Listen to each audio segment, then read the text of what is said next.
الزمالك اكبر قلعه رياضيه في مصر. الحقيقه انا ما كنتش ناوي اعلق على الموضوع ده، وقلت ان القصه مجرد زوبعه في فنجان وهتنتهي. لقيت ان الموضوع كبر قوي، ودلوقتي بيتحط على يافطه نادي الزمالك، وبيتحط كمان على تيشيرتات التدريب بتاع اللعيبه.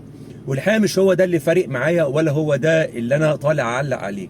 انما اللي فارق معايا ان الزملكاويه مع الاسف متخيلين ان الموضوع ده مسبب لينا ضيق وشياط وحرقان وكلام من دوت.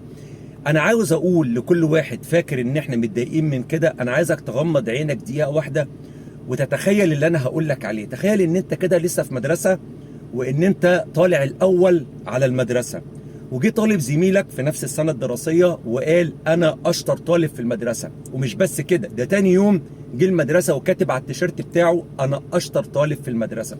انت كراجل طالع الاول، انت هتبص له ازاي او هتعمل معاه ايه؟ مش هتعمل له حاجه، هتبص له وتضحك.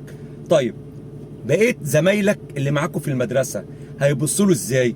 اكيد هيضحكوا عليه وهيعتبروه ان هو ماده للسخريه. وبالتالي هو ده بالظبط حالنا احنا كاهلاويه، احنا واخدين ان الموضوع سخريه وضحك، مش شياط وحرقان ولا كلام من ده كله. عامه مبروك عليكم اللقب بتاع اكبر قلعه رياضيه في مصر، ومبروك علينا الضحك اللي ببلاش. اشوفكم على خير، والسلام عليكم ورحمه الله وبركاته.